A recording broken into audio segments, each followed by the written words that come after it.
நிலா மட்டும் ஸ்கூட்டியை ஓட்டிட்டு தனியா வராங்க. இதை பல்லவன் பார்த்துட்டு, என்ன நீ அண்ணன் கூட தான் போகும்போது ஸ்கூட்டி ஓட்டிட்டு போனீங்க, இப்ப நீங்க தனியா வரீங்க அப்படின்னு சொல்லி பல்லவன் கேட்கிறாரு. நிலா பார்த்தா எந்த பதிலும் பேசாம விறுவிறு ரூமுக்குள்ள போய் உட்காந்துடுறாங்க. அப்பதான் பாண்டி, என்னடா எதுவும் சொதப்பிட்டானோ அப்படின்னு சொல்லி பாண்டியும் பல்லவனும் பேசிக்கிட்டு இருக்கையில அப்பதான் பல்லவன், ஒருவேளை அண்ணன் தான் மனசுல இருக்கிற காதல சொல்லி அதை அண்ணி ஒருவேளை ஏத்துக்கலையோ, அதனால கோபப்பட்டு வீட்டுக்கு வந்துட்டாங்களோ அப்படின்னு சொல்லி பல்லவன் பேசிக்கிட்டு இருக்காரு. அப்பதான் சோழன் பார்த்தா முகமெல்லாம் வாடி போய் வந்துகிட்டு இருக்கவும், என்னடா உன் முகமே சரியில்லை, அவங்களும் கோபத்தோட உள்ள போறாங்க அப்படின்னு சொல்லி பாண்டி கேட்கவும், இல்லடா ஒரு பெரிய பிரச்சனை ஆயிடுச்சு அப்படின்னு சொல்லிட்டு சோழன் சொல்லவும், என்னடா எதுவும் சொதப்பிட்டியா அப்படின்னு சொல்லி பாண்டி கேட்கவும், இல்லடா அவளுக்கு ஒரு உண்மை தெரிஞ்சிருச்சு அப்படின்னு சொல்லி சோழன் சொல்லவும், என்னடா அவங்க கிட்ட வேற ஏதாவது பொய் சொல்லி வச்சிருந்தியா அப்படின்னு சொல்லி பாண்டி கேட்கிறாரு. இல்லடா கல்யாணத்துக்கு முன்னாடி அவளுடைய ஆதார் கார்டு என் போன்ல ஒரு விஷயமா இருந்துச்சு. நாங்க இந்த பிரச்சனையானதும் போலீஸ் ஸ்டேஷனுக்கு போனோமா, அப்ப அங்க இருக்கிற இன்ஸ்பெக்டர் எங்களை கல்யாணம் பண்ணிக்கிறான்னு கேட்க என்கிட்ட இருக்கிற ஆதார் கார்டு ஐடி ப்ரூஃப் எல்லாம் கேட்டாங்க, நான் கொடுத்துட்டேன். அப்புறம் நிலாவோடைய ஆதார் கார்டு எல்லாம் கேட்கவும் அவகிட்ட அப்ப இல்ல, நான் பாட்டுக்கு என் போன்ல இருக்குன்னு சொல்லி எடுத்து நீட்ட 2 பேர்த்துக்கும் மேரேஜ் ரிஜிஸ்டர் பண்ணி எங்களுக்கு கல்யாணம் நடத்தி வச்சிட்டாங்க. இந்த விஷயம் அவளுக்கு தெரியாது. அவ என்கிட்ட கேட்டா எப்படி எந்த ஐடி ப்ரூஃபும் இல்லாம கல்யாணம் பண்ணுவாங்கன்னு. அப்ப நான் எதுவுமே தெரியாதுன்னு சொல்லிட்டேன். இப்ப எல்லா உண்மையும் தெரிஞ்சு போச்சுடா. நான் தான் என் போன்ல இருக்கிற ஆதார் கார்டை காமிச்சு அவளை கல்யாணம் பண்ணிக்கிட்டேன். அதனால என் மேல கோவமா இருக்கு அப்படின்னு சொல்லி சோழன் சொல்லவும், என்னடா இவ்வளோ பெரிய உண்மையை இப்படி அசால்ட்டா சொல்லிக்கிட்டு இருக்க அப்படின்னு சொல்லிட்டு பாண்டி கேட்கவும், இது பத்தாதுன்னு என் போன்லயே ஆதார் கார்டை வச்சுக்கிட்டு அவ ஹாஸ்டலா அலையும் போது ஆதார் கார்டு கேட்டாங்கடா. அப்ப ஆதார் கார்டே இல்லைன்னு சொல்லி சாதிச்சு அவ ஆதார் கார்டுக்கெல்லாம் எவ்வளவோ முயற்சி பண்ணிக்கிட்டு இருந்தா. அது பத்தாதுன்னு இந்த கான்ஸ்டபிள் எனக்கு கல்யாணம் நடத்தி வச்சாரே, வாழ வந்தான் கான்ஸ்டபிள், அவர்கிட்ட நான் அந்த விவாகரத்து விஷயமா பேசி நிலா விவாகரத்தெல்லாம் வாங்கக்கூடாதுன்னு அவளை ஏதாவது சொல்லி மிரட்டுங்கன்னு வேற சொல்லி வச்சிருந்தேன். அந்த விஷயமும் தெரிஞ்சு போச்சு. அதனால இப்ப என் மேல ரொம்ப கோவமா இருக்காடா. பத்தாவதுக்கு நான் உங்களோட சேர்ந்து வாழன்னு வேற கேட்டு இனிமேல் அதை கனவுல கூட நினைச்சிடாதுன்னு வேற சொல்லிட்டாடா அப்படின்னு சொல்லி சோழன் பார்த்தா எல்லாத்தையும் ரொம்ப வருத்தத்தோட சொல்லவும், போச்சு என்னடா இவ்வளவு நடந்திருக்கு அப்படின்னு சொல்லி பாண்டி கேட்கிறாரு. ஆமாடா எனக்கு என்னமோ பயமா இருக்கு, அவ வீட்டை விட்டு வெளியே போயிருவாளா, ஹாஸ்டலுக்கு மறுபடியும் போய் தங்கிடுவாளான்னு எனக்கு பயமா இருக்கடா அப்படின்னு சொல்லிட்டு சோழன் சொல்லவும், அண்ணே என்ன நீ சொல்ற அப்படின்னு சொல்லி பல்லவன் கேட்கவும், ஆமாடா பல்லவா அவ அப்படிதான் கோவப்பட்டு வந்தா, இனிமேல் என் மூஞ்சில கூட முழிக்காதுன்னு சொல்லிட்டு தாண்டா வந்தா அப்படின்னு சொல்லி சோழன் சொல்லிக்கிட்டு இருக்காரு. ஏன்டா இப்படியெல்லாம் பண்ண, இப்ப அவங்க என்ன நினைப்பாங்க, நீ ஏதோ அவங்கள திட்டம் போட்டு நல்லா ஸ்கெட்சு போட்டு அவங்களை ஏதோ கல்யாணம் பண்ணிக்கிட்டேன்னு தானே அவங்க நினைப்பாங்க அப்படின்னு சொல்லி பாண்டி சொல்லவும், அவன் அப்படிதான்டா நினைக்கிறா. ஆனா நான் போலீஸ் ஸ்டேஷன் போகையில எனக்கு கல்யாணம் ஆகல, எனக்கு சத்தியமா தெரியாதுடா, ஏதோ ஒரு பாதுகாப்புக்காகத்தாண்டா நாங்க போலீஸ் ஸ்டேஷனுக்கே போனோம், அங்கே எதிர்பாராம நடந்ததாண்டா கல்யாணம். என்ன நான் பண்ண தப்புனா என் போன்ல இருக்கிற ஆதார் கார்டை காமிச்சதாண்டா தப்பு. நான் மட்டும் போன்ல இருக்கிற ஆதார் கார்டை காமிக்காம இருந்திருந்தேன்னா நிலாக்கும் எனக்கும் கல்யாணமே ஆயிருக்காதுல அப்படின்னு சொல்லி சோழன் சொல்லவும், பல்லவன் வேகமா உள்ள ஓடுறாரு. போய் பார்த்தா நிலா வேகமா பேக்ல துணிமணியெல்லாம் எடுத்து வச்சுக்கிட்டு இருக்காங்க.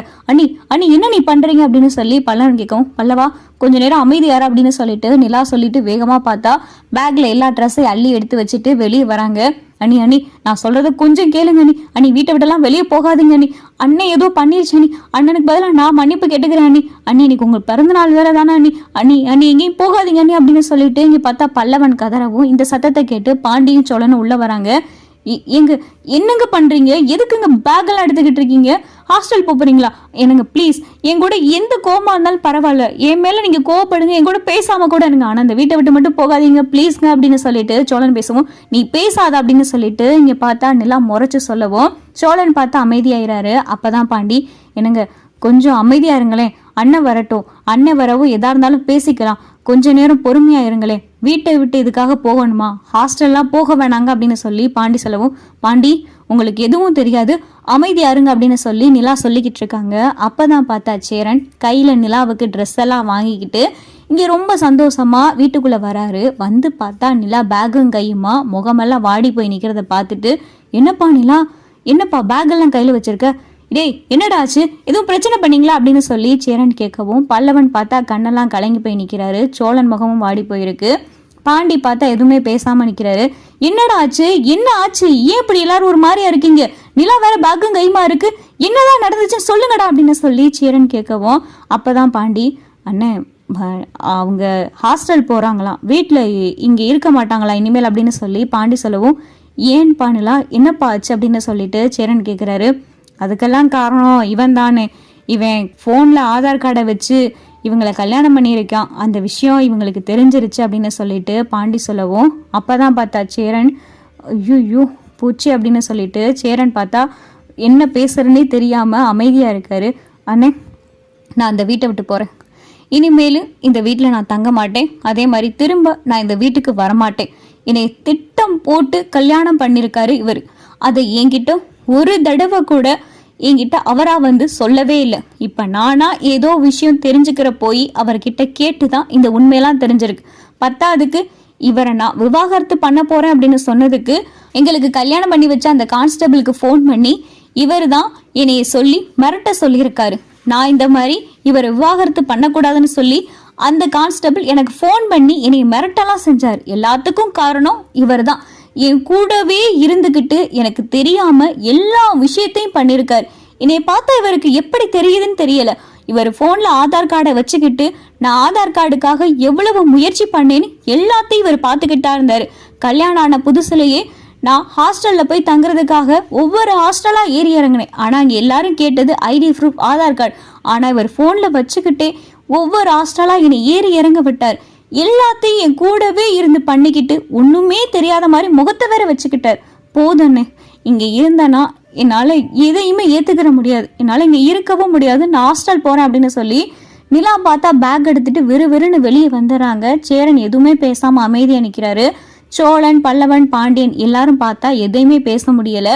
நடேசன் பார்த்தா எல்லாத்தையும் பார்த்துக்கிட்டு இருக்காரு. இங்கே நிலா பேக் எடுத்துட்டு அவங்க தங்கி இருந்த அதே ஹாஸ்டலுக்கு வராங்க.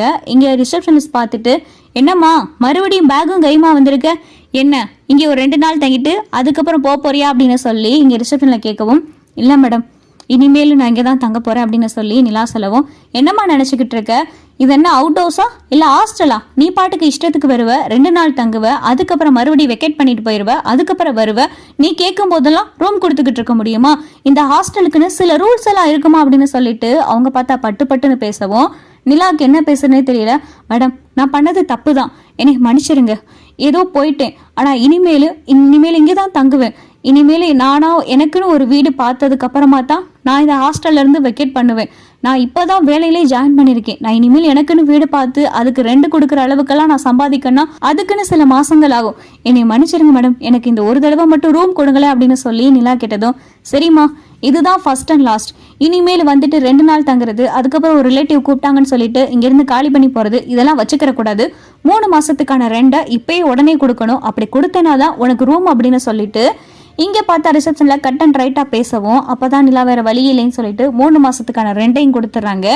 ரெண்டெல்லாம் கொடுத்துட்டு இங்கே ரூமுக்கு வந்து இருக்காங்க. அங்கே திவ்யா பார்த்துட்டு என்ன நிலா இங்கே வந்து இருக்கீங்க அப்படின்னு சொல்லி திவ்யா கேட்கவும், ஆமாம் திவ்யா ரிலேட்டிவ் வீட்டுக்கு இனிமேல் போக மாட்டேன் அப்படின்னு சொல்லிட்டு நிலா சொல்லவும், இப்படி தான் அன்னைக்கும் சொன்னீங்க, உங்கள் பின்னாடியே உங்கள் ரிலேட்டிவ்லாம் வந்து உங்களை கன்வின்ஸ் பண்ணி கூட்டிகிட்டு போயிட்டாங்க, இப்பயும் அப்படிதான் வந்திருக்கீங்க, என்ன இன்னும் கொஞ்ச நேரம் சென்று யாராவது வருவாங்கன்னு நினைக்கிறேன், வந்து உங்களை கன்வின்ஸ் பண்ணி திரும்ப இங்கே கூட்டிகிட்டு போயிடுவாங்கன்னு நினைக்கிறேன் அப்படின்னு சொல்லி திவ்யா சொல்லவும், இல்லை திவ்யா இனிமேல் எக்காரணத்தை கொண்டும் நான் இனிமேல் எங்களுடைய ரிலேட்டிவ் வீட்டுக்கு நான் போகவே மாட்டேன், யாரும் வந்து கன்வின்ஸ் பண்ணாலும் நான் இங்கே போகிறதா எனக்கு ஐடியாவே கிடையாது அப்படின்னு சொல்லிட்டு நிலா ரொம்ப கோபமாக சொல்லிடுறாங்க. இந்த வீடியோ உங்களுக்கு பிடிச்சிருந்தா லைக் பண்ணுங்கள், ஷேர் பண்ணுங்கள், மறக்காமல் நம்ம சேனலை சப்ஸ்கிரைப் பண்ணுங்கள்.